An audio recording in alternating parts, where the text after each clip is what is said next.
Hello, everyone. We're just going to give this a couple of minutes to get going here and let everybody drop on into the webinar. At which point we'll start. I can see the numbers already rapidly increasing as I speak, so we'll just give this 2 minutes and then we'll get rolling here.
Okay. Well, thanks everyone, and looks like we have a rapidly increasing audience already. So this is great to see. Hi, everyone. My name is Sam Shramsky, and I'm very, very glad to have you all here. And we're quite happy to be able to put on this webinar as being EJN, Earth Journalism Network. And I'm obviously glad to be able to join you all in our wonderful speakers list today for a discussion of Dark Side of the Boom, Data Centers, the Environment, and Justice in South Asia. Um, you could probably tell based on my accent that I'm not from South Asia, but I'm speaking to you as a US based moderator and as the editor at Earth Journalism Network. And I was one of the coordinators or the prime coordinator and editor for the Dark Side of the Boom special project that EJN put on. Um, EJN, Earth Journalism Network, is a global organization that strengthens local and regional journalism by supporting reporters to cover climate change and environmental issues accurately, in depth, and with impact for communities and policymakers on the front lines of environmental crises. Our network includes thousands of journalists in South Asia like yourselves. I want to begin with a few stark facts before we get into our wonderful an introduction to our speakers. First off, globally, data centers already consume roughly 1 to 1.5% of the world's electricity, okay, according to the International Energy Agency, the IEA. And that demand is rising sharply with AI and cloud expansion, as many of you probably have been picking up over the past couple of years, either in your reporting or in your news consumption. A single large data center can use millions of liters of water per day, often in regions already facing groundwater depletion or seasonal scarcity, which we'll get into today as well. And yet, in much of the global south, including South Asia, there is little public reporting, disclosure, or debate about where this water and power is coming from, and or who goes without these resources as a result. Data centers are often described as clean, quiet, and invisible infrastructure for the public, but for the communities living next to them, or next to the coal plants, water pumps, and transmission lines that support them, they are anything but invisible. That disconnect is what this project, Dark Side of the Boom, and today's panel is really about. Dark Side of the Boom, the project itself, the special project, was a cross-border collaboration that brought together on-the-ground reporting from countries racing to become digital infrastructure hubs without asking whether the environmental and social costs are sustainable or just. And you can check that out in the chat, the link to that, to our special project in the chat. In recognition of the changing digital landscape in Asia, EJN collaborated with the British investigative journalism organization Source Material, the Pulitzer Center's AI Accountability Initiative, and others. This special report brought together investigative and data-driven journalism to explore the environmental and social costs of AI, cryptocurrency, and cyber scam centers, as well as to highlight efforts to mitigate them. Outlets reported across 11 countries and spent months investigating resource-intensive digital technologies and their impacts. Their stories, the interconnectedness of technological advancement with environmental sustainability, energy security, and community well-being are, um, are deeply important. I'm joined today by three journalists whose reporting anchors this project in the South Asia region. First, Rohini Krishnamurthy is a New Delhi-based independent journalist with over 8 years of media experience, bachelor's in technology and bioengineering, and a two-time recipient in 2023 and 2024 of the Ramnath Goenka Excellence in Journalism Award for Environment, Science, and Technology Reporting. And I apologize in advance for my pronunciation. Please bear with me all the same. Um, Shamsuddin Ilyas is an award-winning Bangladeshi investigative journalist based in Chattogram, specializing in climate change, environmental governance, migration, and the Rohingya refugee crisis. He currently serves as the Chattogram bureau chief at the Business Standard and editor of the Climate Watch, with work featured in AFP, The Third Pole, and other international outlets. Last but not least, Sushmita is an international award-winning journalist, researcher, and photographer, and a former engineer whose work on climate change, environmental justice, infrastructure, and technology has appeared in leading global publications, earned honors including the Pulitzer Center from the Pulitzer Center and Covering Climate Now, and contributed to influential cross-border investigations on data centers and fossil fuels, which has taken her to speak at prominent national and international academic and policy fora. Thank you, Sushmita. Thank you all for being here and for the depth and courage of your reporting, really. It's pretty stunning.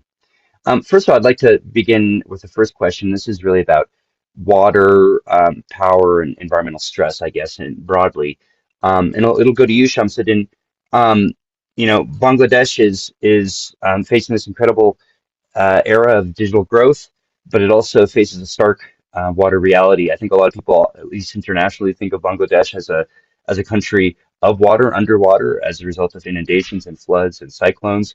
But it's as much a country that's beset by water shortage and potentially um, uh, shortages in its groundwater and potable water. So Shamsuddin, Bangladesh is pitching itself as this future digital and data hub, even as cities like Dhaka already struggle with groundwater depletion. What did your reporting and your story reveal about data center water use, how it's being planned or not planned for the country?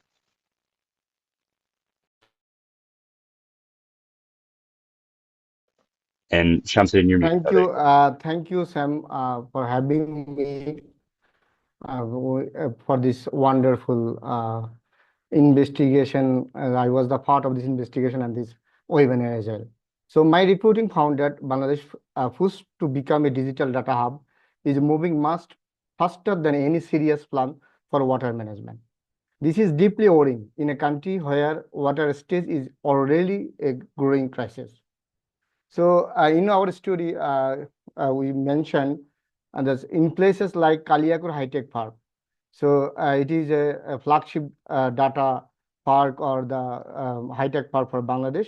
Here, the data centers are being promoted as symbols of digital progress, innovation, and economic growth in Bangladesh.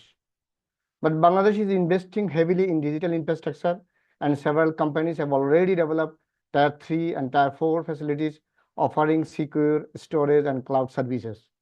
On the surface, this looks like a very attractive and lucrative story of modernization. But when we looked into it and more closely, so another story emerged, what we revealed in our investigation.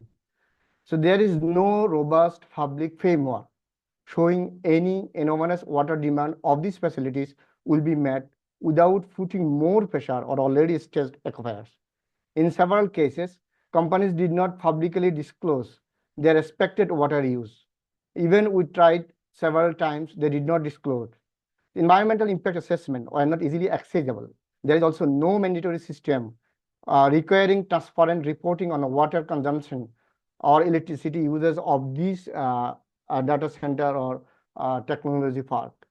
That means Bangladesh is building the future of its digital economy without oftenly accounting for one of its most critical natural resources. So one plant data centers I can cite in the Kaliakor High Tech Park, which needs 22 million liters of water every day. So in the Kaliakot, these facilities are heavily dependent on groundwater. The park is dependent on the groundwater. So this matters because Gazipur is already facing alarming depletion of groundwater level. So groundwater level there have been falling by around 1.5 meter to 2 meters every year, and since 2021 the level has dropped around 51 meters. So the question is simple: how we can justify expanding the water intensive industry in areas where groundwater is already disappearing. So this become more troubling when we look at the wider national picture. In Dhaka, you mentioned already, around 40% of residents still lack of access to the safe drinking water. Yet while ordinary people, like the common people, struggle for basic water security, highly resources intensive digital infrastructure is being allowed to expand without adequate transparency or accountability. What will be their water uses or electricity uses when 98% electricity in Bangladesh is coming from the dirty sources. So this is a big questions in Bangladesh and about their transparency. So my reporting is not against the technology or digital development. So Bangladesh has every right to pursue innovation or economic growth, but growth cannot come through the most environmental or sustainability or public access to the water. So if Bangladesh truly wants to become a future digital hub, then it must also become serious about regulating water use, regulating energy use, disclosing environmental impacts, or planning infrastructure within the ecological limits. Otherwise, the promises of digital progress may end up depending on the country's most urgent environmental threats and water scarcity. So if not, it is not only the story, alone story of the Dhaka or the Gazipur. It is every stories in the all over the countries, and like in Chittagong, Rajshahi, Khulna, and as well as the coastal areas. So already in Bangladesh, the government has approved around 48 data centers in several districts. There is also American investors, Chinese investors, Indian Hiranandani, and Saudi Arabia's data board, and also local players, and also Malaysians and Norway's companies are there. So there, all the companies are investing in Bangladesh on the data centers. So which is as well as alarming and also needs the regulations for use of the water. Great. Thank you, Shamsid. And to underline that last point that you said, I was reviewing your story yesterday, and I think I counted seven or perhaps even eight, but certainly seven countries that are involved in the data center boom in Bangladesh. So there's, you know, it's clearly a multinational effort. And yes, to your point about this being not a story that pits digital technology versus resource use as a zero sum game. I think that's something that a lot of us encountered, both from companies and governments, um, making these proposals to their communities. So, Rohini, so you know, heading over to India, you did a four-part story that was hugely in depth, and I think there were a bunch of patterns that you picked up. But from Bengaluru to Uttar Pradesh, you show a pattern of data centers expanding into regions already under severe water stress. This seems to be a pattern, so it's a feature, not a bug, almost. Um, so I'm wondering what sort of similarities did you see across these regions that you reported from in terms of regulation, water sourcing, and the impacts on local supplies, if you would. Yeah. Thank you, Sam. Both Bengaluru as well as I had looked at Bengaluru and Gautam Budh Nagar, and Bengaluru is overexploited in terms of the groundwater, and with Budh Nagar, you have Noida and Greater Noida. Both of them are classified as overexploited, and you will find a lot of data centers in both the places I mentioned. So the question was, how are these data centers, which are known to be huge water guzzlers, how are they coming up in these regions, and what is the source of water they're using. So the first thing that I did was, I went through the data center policies. So both Bengaluru as well as Noida, both of them have. Bengaluru, Karnataka as well as Uttar Pradesh both have data center policies. I think in Bengaluru, Karnataka's came out in 2022 and UP's was in 2021. And both of them are very ambitious. Both of them want to establish, big Karnataka as a choice of futuristic or destination for futuristic data centers, and even UP has such huge ambitious plans. So then the idea was to look at what the data centers were saying about water. So both of them, both the data center policies talk about providing 24/7 uninterrupted water supply to data centers. And there was no mention of any sort of sustainability or any sort of water saving mandates or what kind of technology they should be using. So no mention of that. Both the policies look like, the government's more keen on sort of like competing with each other and attracting more data center operators, but it's largely silent on the water sustainability aspect. Or there was it. I mean, the policy also did not. Both policies also did not acknowledge that data centers can be water guzzlers. And then there was the next question of what technologies these data centers are using, because technologies can also, the water use is sort of dictated by one of the things the water consumption is depends on is the technology that is used. And the conventional thing is evaporative cooling, which is highly water intensive. And then there's also air cooling. But then, though air cooling does not have on-site water consumption, it requires a lot of energy, and to generate that amount of energy you need a lot of water. And that makes up the huge, the indirect consumption of water up the huge, it accounts for the most water consumption of data centers. So these are the things. So again, the policy does not talk about that. And then the next stop was, finding out, going to these government offices, trying to find out how, the data centers are being approved, what sort of guardrails they have, what sort of safeguards, or how they're in, sort of investigating or sort of estimating how much data centers should consume. And so again, the government offices you will see both in Karnataka as well as in Uttar Pradesh. I'm talking about Bengaluru and Gautam Budh Nagar. Both of them largely didn't know about the water consumption aspect, or if there is any sort of sustainability clause, or what sort of water is being sourced. And I mean, I can even recall one government official who is responsible for implementing the policy telling me that I don't know the nitty gritty of the policy. And so you will find that sort of is basically government offices didn't really tell me much. So then I began looking at government documents, because environmental clearances are provided to data centers of a larger size. So the idea was to look at what the government documents are talking about water consumption. And then Karnataka had water consumption data in those documents, but Uttar Pradesh did not. And only it just had something very vague saying that, okay, if your data center, or if your facility is located in water in a notified area in the sense like Noida and Greater Noida both notified. So if it's located in these locations, then you will have to use other sources of water. But then again, there's no data on water consumption. There's absolutely no transparency. So that way, uh, Bengaluru had some data. UP had nothing. But then you also had UP government officials talking about treated water being used, but then there are huge questions about it, because there are certain standards that need to be met, and it also needs to be scrutinized, because there are companies in claiming to use treated water.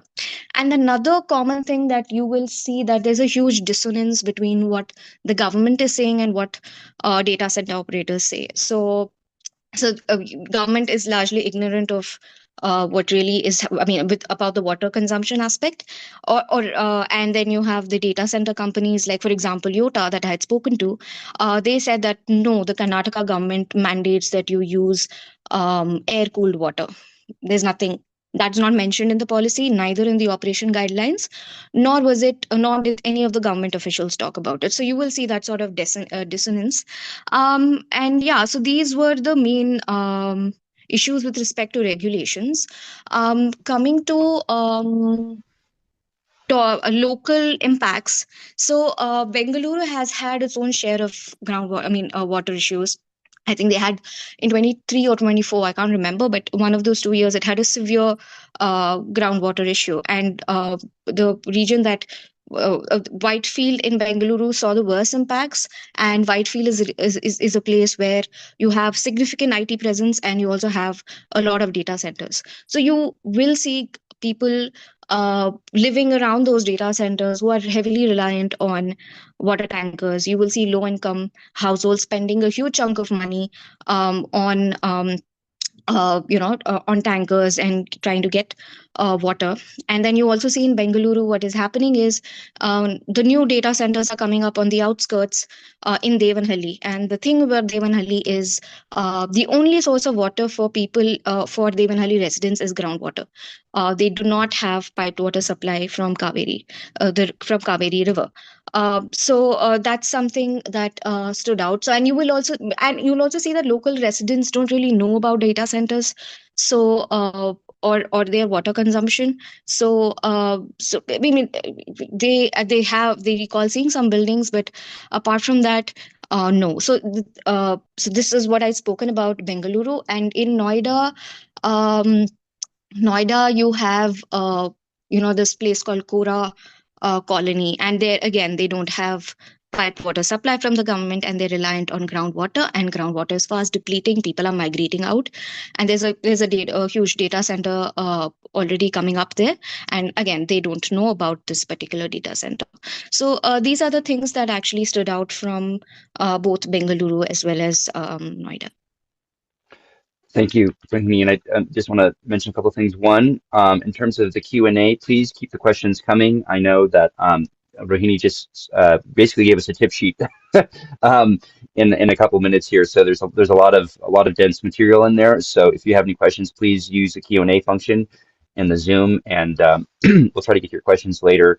Um, and just to underline, put a finer point on what Rohini was saying with regards to the both, I guess, the deception and the difficulty in obtaining data and getting verification on what you're hearing in your reporting. This is hugely difficult, and obviously, India is undergoing this rapid transformation in the data center space and the AI space writ large. But a lot of that information is housed in different places, and so this is one of the things that basically impels us to be a highly investigative pursuit, is because you have records in municipal offices, you have national government records that are not necessarily easy to get through RTI. You have data that's proprietary data held by individual companies, their subsidiaries or their shell companies, so on and so forth. So the reporting and data center game is by no means, as Rohini was just explaining, a simple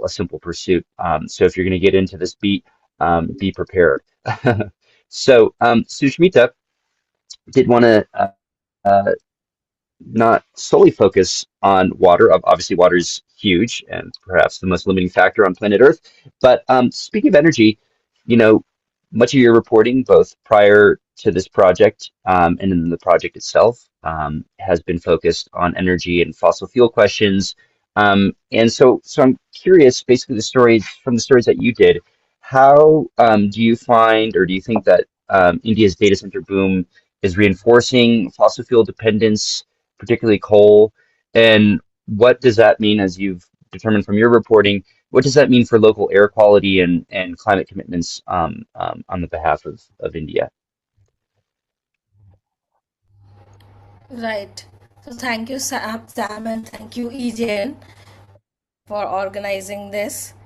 I hope you can hear me. Is there lag? Okay. Yes. We can hear Um, you. so yeah, so much of my work has focused prior to data center work itself.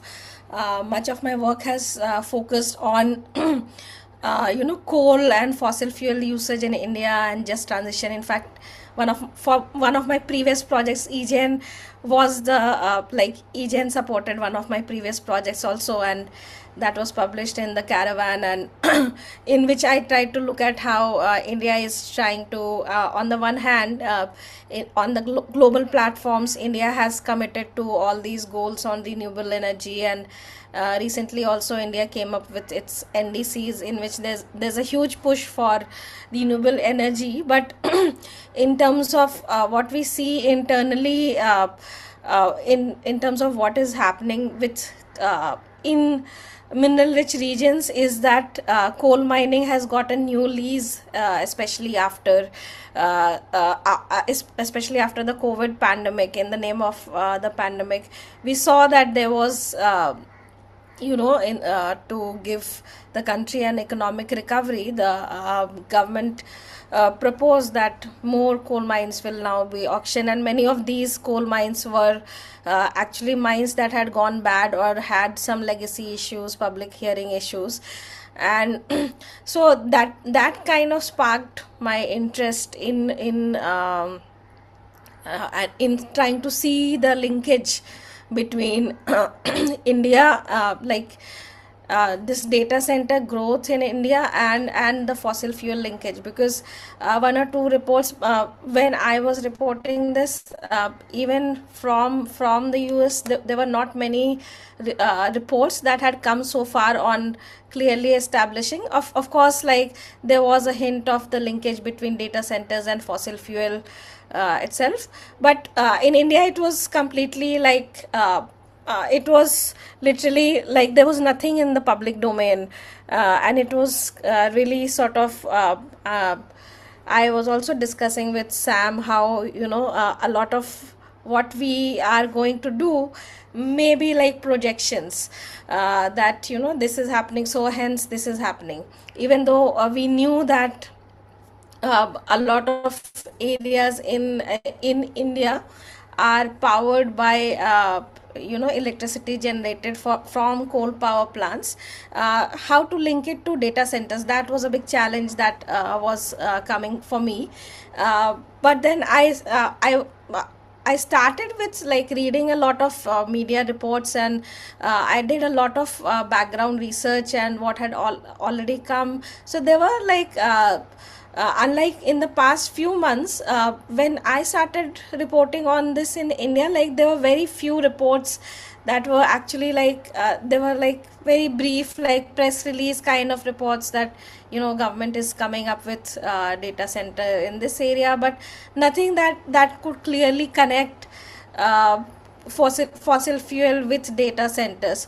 So in that course, when I figured out that, for me, a big sort of discovery was also that how Mumbai was one of the leading data center regions in India, and actually in many of the documents one sees that Mumbai is sort of claiming to be competing with Tokyo and Shanghai in terms of its data center capacity.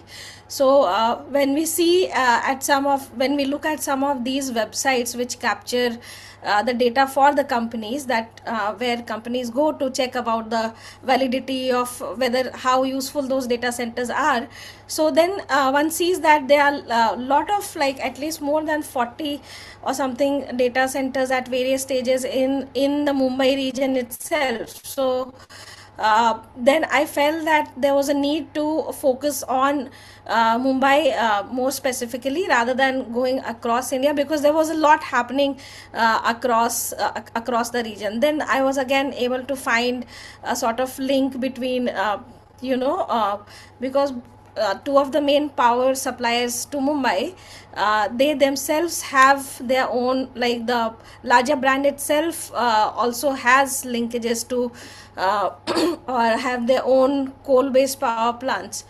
So in that process, I was finally got a break when I could find those documents which showed that both companies like Tata Power and Adani Electricity Limited, both of them had shown projections about how they would about the kind of consumption that these data centers will have, which was almost like, for instance, Adani had projected a consumption of 354 megawatts, which can power like rural homes for more than 40 days and urban areas for at least a month. So that was really stark for me, and from there then I could and in those documents, what was also evident was that they clearly said that because we know this kind, we need this kind of energy, and hence we need to, like, need the power plants to keep running. Mumbai has two couple of coal based power plants which is on the peripheries like Dahanu and Tata Power itself. So then that led to that connection. Those documents were like really key, even though I was searching for like a lot of other stuff, but having found those documents was really key to the reporting. And then there were a lot of things that came up, like in case of Adani's power plant in the Hanu, what the company had done, there's this thing called FGD plants which remove harmful sulfur dioxide from the air. So instead of actually, to install that in itself is a big thing, because it requires some costs, and then one has to like, so because of people's movements or pressure, that plant was already installed in the Hanu. But what I saw was that Adani had actually asked to remove that plant, and people were actually opposing that. So that was one of the things. Then again, in case of Tata Power, we were also able to show the connection between how these Amazon data centers are also putting a lot of load on electricity demand in Mumbai, and how then that was translating into these coal power plants which were supposed to be retired, and they have got like a new lease of life, and the community stay nearby these areas, they now have to face like a lot of they have to face these continued sort of impact due to air pollution and other health related issues.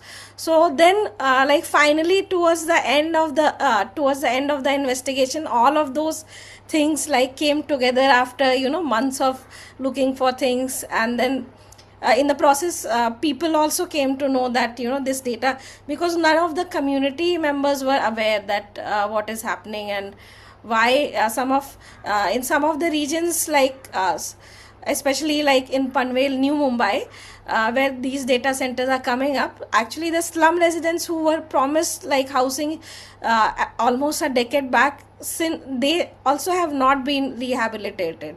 So what is the cost at which these data centers are coming up, and similar things that then just came together. So yeah, I think it was a good mix of like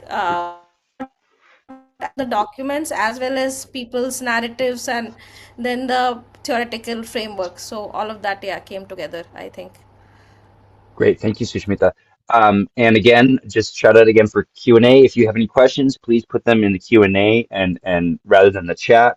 I can see that the chat is becoming more active. That's good to see. But if you do have questions, please put them in the Q&A, and we'll certainly try to get to everyone's questions.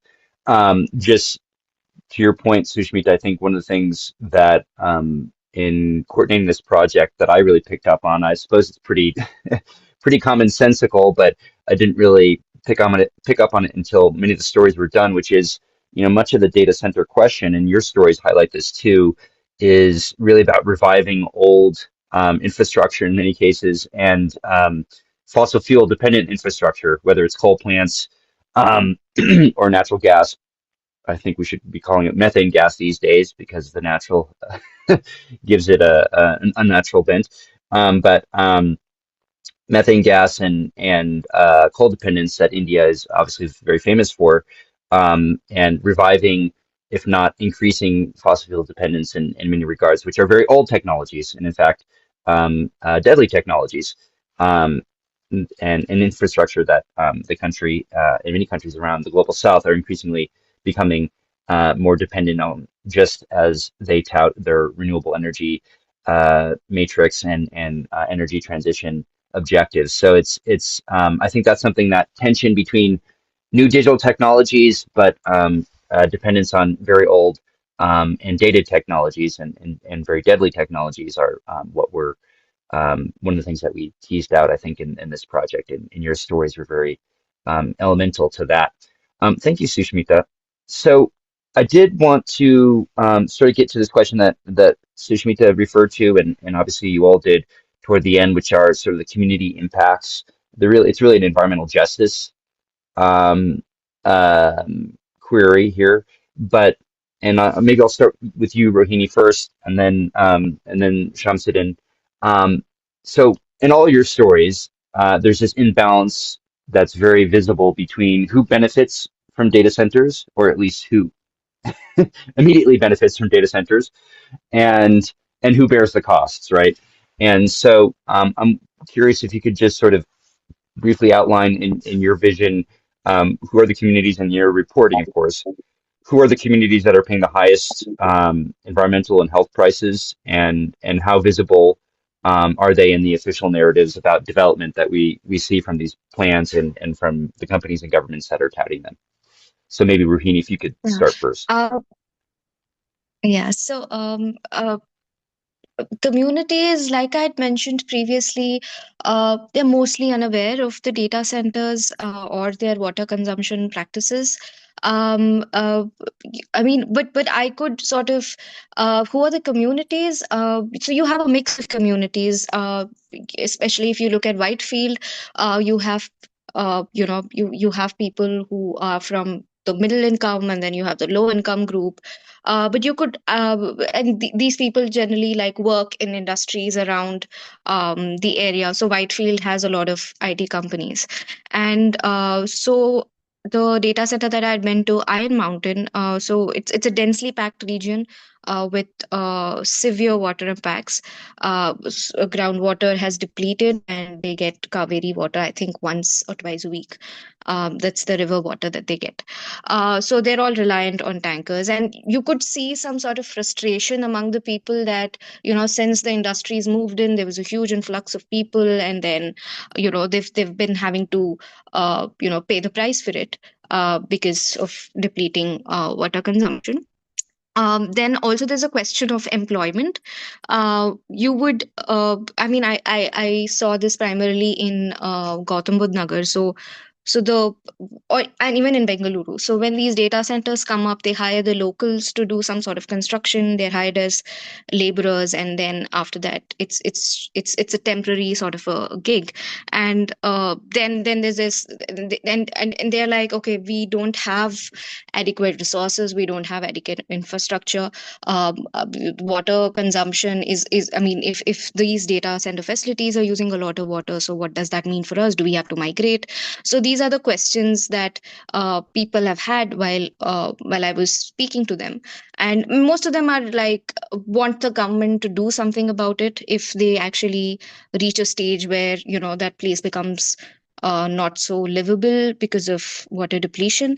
um, and the only positive comment, sort of something that I heard in both Karnataka as well as Noida, is that people are getting better connectivity, better network after these companies moved in.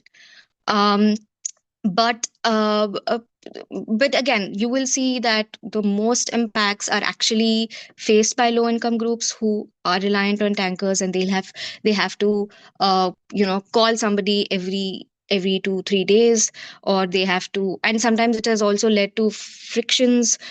In a village in Devanhalli, they don't have groundwater, and they get their water from the neighboring village, and then, so there's some sort of um anger, and and they think it's unfair. So these are things that are already happening, but from my reporting I see that the most impacts are felt by the lower income groups, and they are not really visible in the government, or at least in the policy documents or revenue to government officials. Great. Thank you, Rohini. That's seems to be much of a theme for your stories. Is the lack of voice in planning.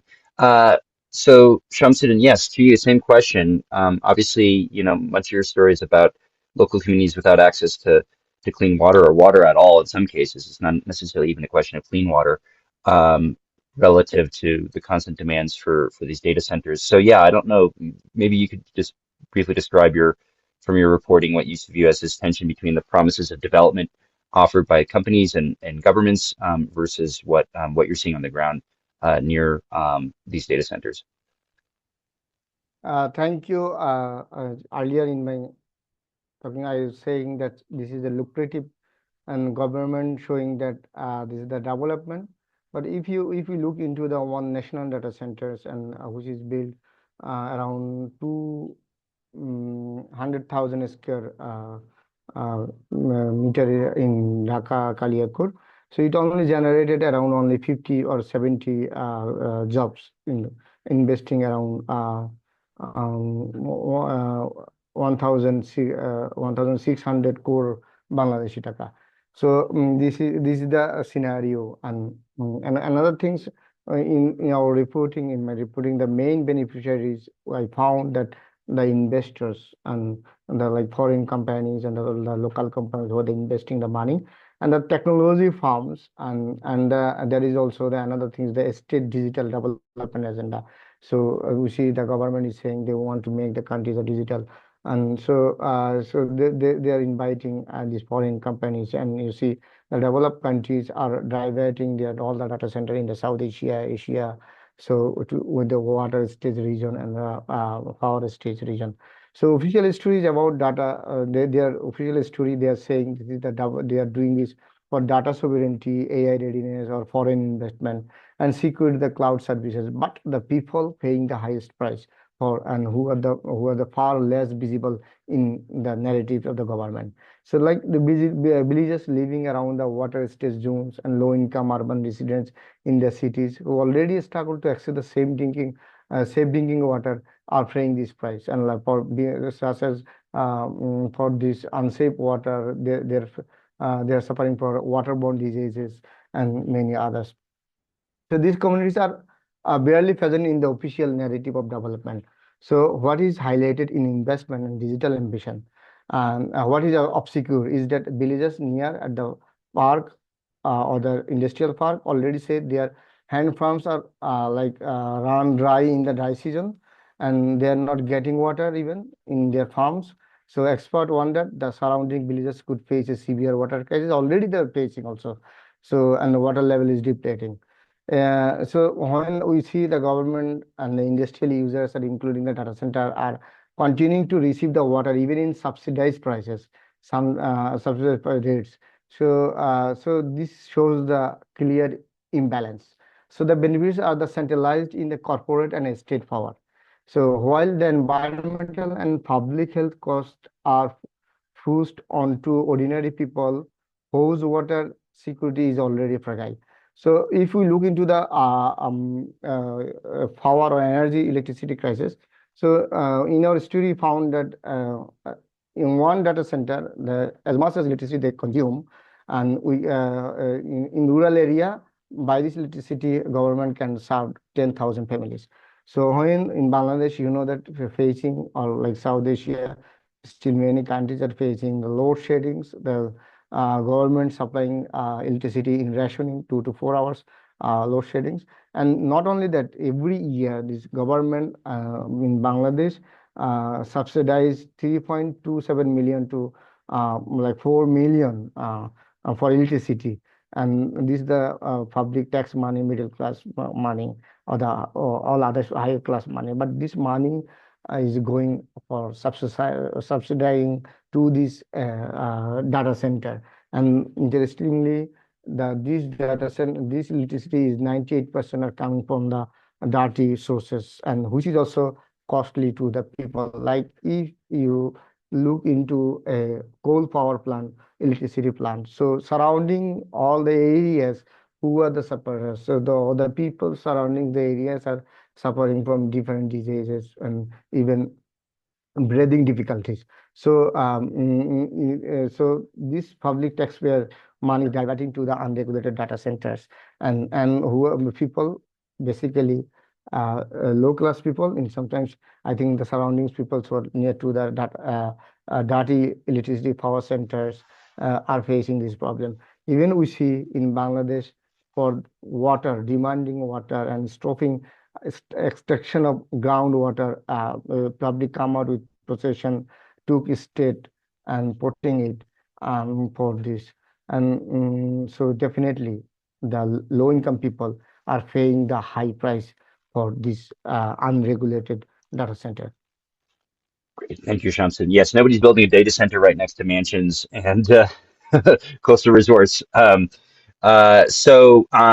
Yeah, Sushmita, I mean, obviously your stories touch upon this. I think I'm thinking to your tech policy press story specifically with regard to this contrast which you referred to between, the slum dwellers who can't even afford to pay their energy costs, their residential energy costs versus, living right next to a data center that gets, 24 hours of uninterrupted utility, as well as obviously the health implications of living next to a polluting data center and a power plant that's also running off of coal. That's also powering the data center, which is obviously very heavily polluting. So I don't know, Sushmita, is there anything that you wanted to add about this who benefits who, and who doesn't, given Right. the touted reforms of these data centers? Yeah.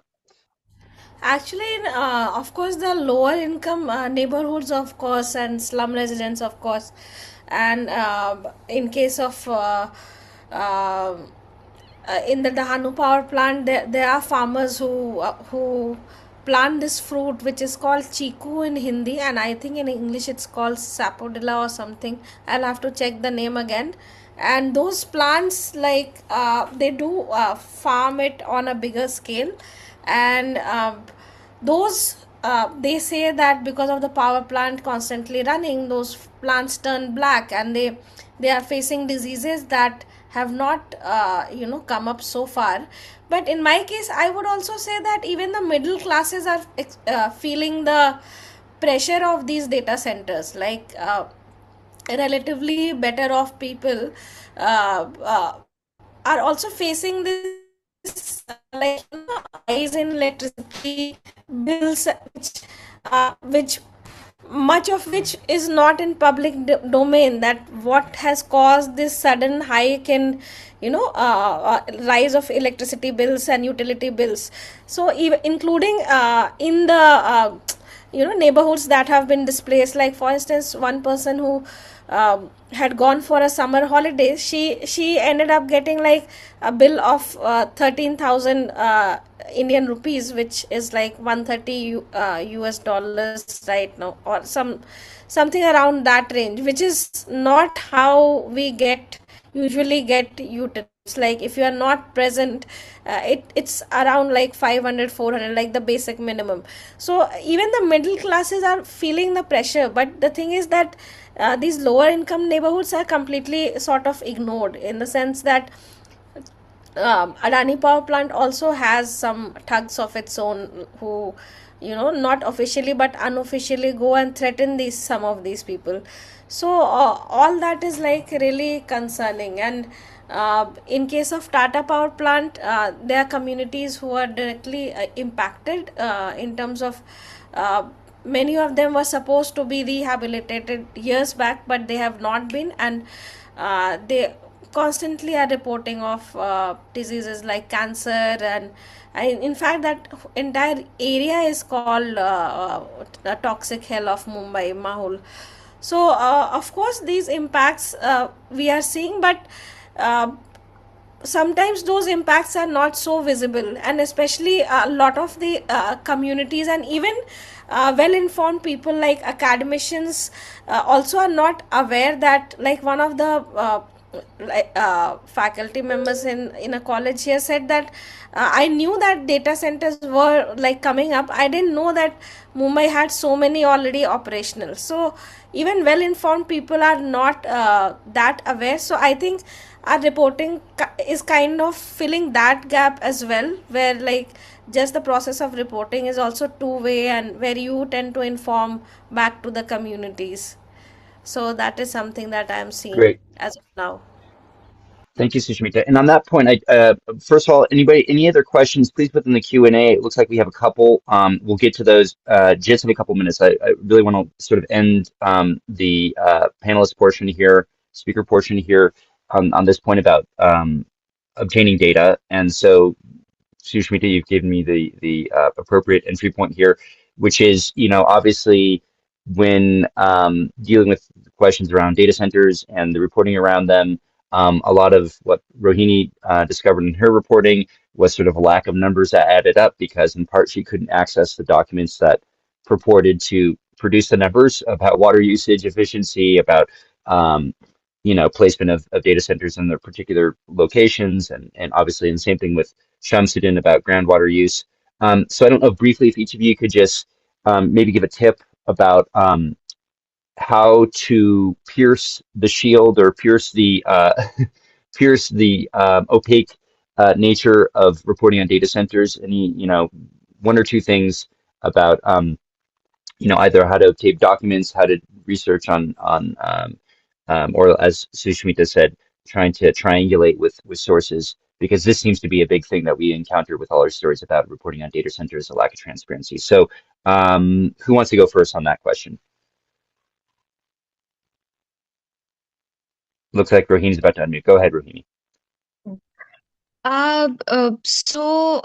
Getting the data, I mean, you will have different departments, like looking at different aspects of it. You have the IT department, for instance, looking at the data center policy, and then you have another department looking at providing single window clearance. And you could also reach out to them and try to get information. And then also looking at some of the government documents, like any of the environment clearance documents, or they have these committees d- created just for data center approval. So look at them. Reaching out to data center operators is also helpful. They will give you some numbers, but you'll have to take it with a pinch of salt, because everything is a claim. So unless you can verify it, that's always going to be um, a claim, and unless you can sort of verify it with government documents. Um, and the other thing you could do is, I mean, that's something that I had also done, is looking at the environment, social, and governance reports of companies. So in India, you have the top 1,000 listed companies having ESG reports, and they talk about so where these companies make declarations about their water use. They talk about technologies to an extent, the technology that they use, what water saving mandates um, they've looked at, or or in the process of implementing, and all of that. Again, the information there is pretty vague. There is too much. Um, I wouldn't. I mean, there's still a lot of opacity. You will say you see language like uh, our our company prioritizes air cooling, then that means nothing. So how many of them? So you need some sort of numbers into, like, okay, how many of these data centers in India are running on air coolers? And scope one water consumption they talk about. What about scope two? Scope two is the indirect water consumption, which is quite a lot if it's air cooling systems. To start with, yes, you will get some amount of information there, and you can just sort of put them all together to sort of get a larger picture of what's really going on. Great. Thank you, Rohini. Sushmita, Shamsuddin, 1 minute here. If you could just give me a sense of each of you, some quick tips about piercing the shield of opacity as we were talking about here, reporting on data centers.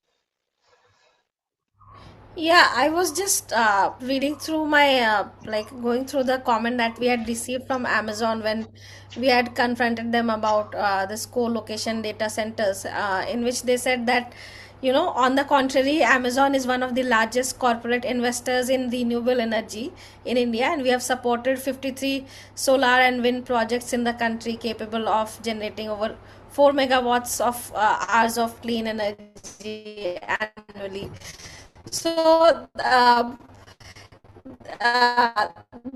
companies, bigger companies, are very sharp in managing like their PR around this.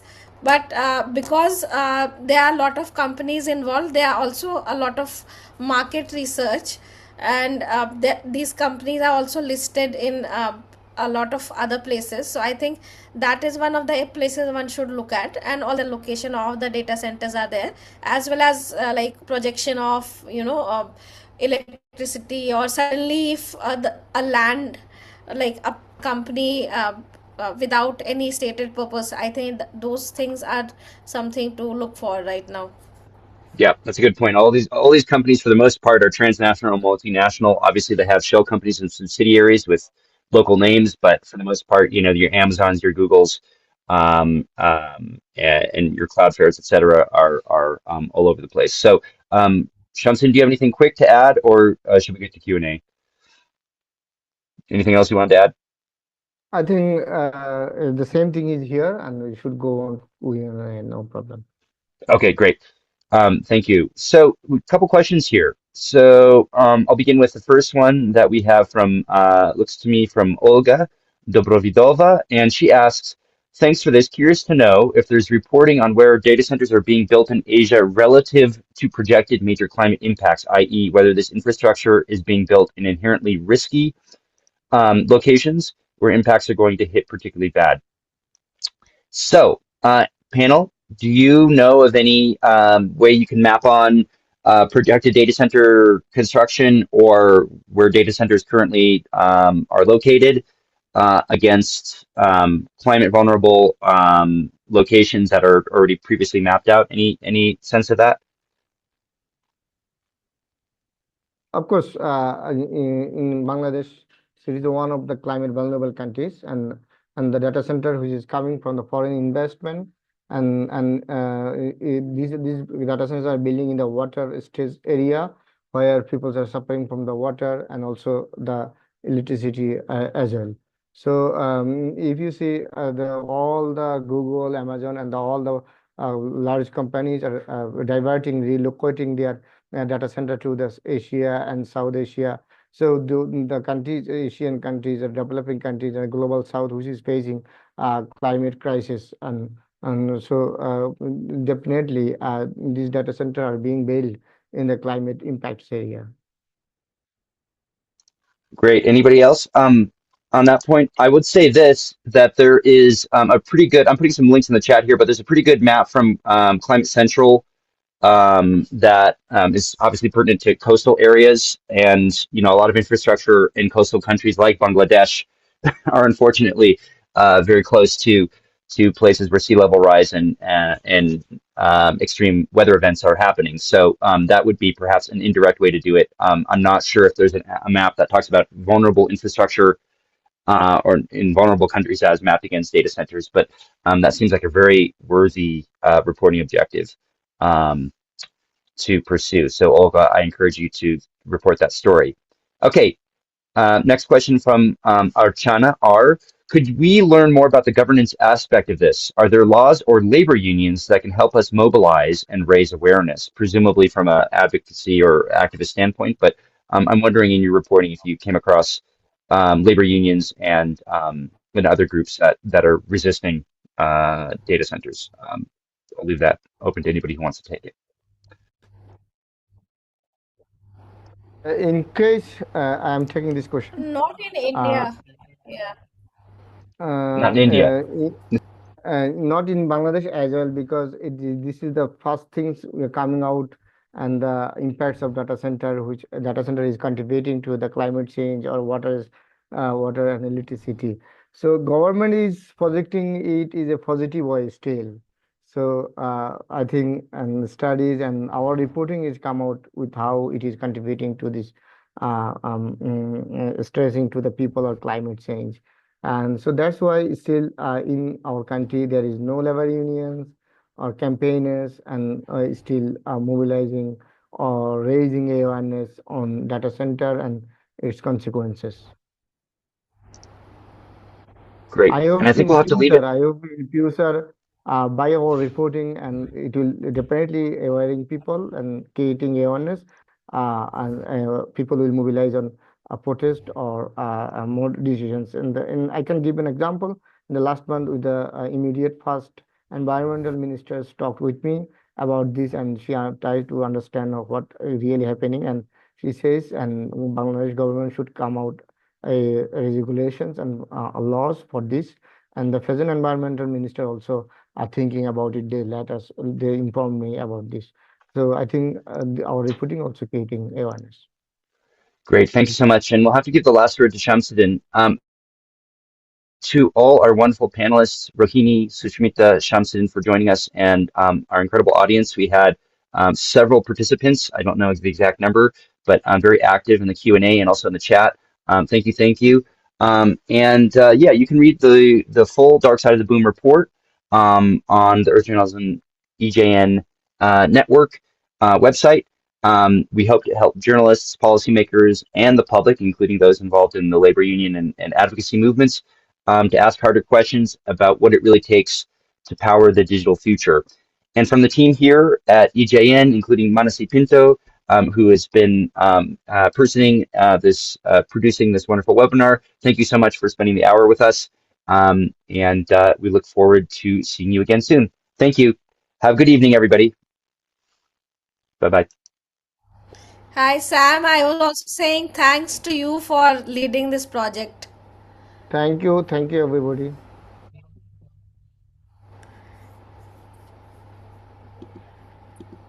Thanks, everyone.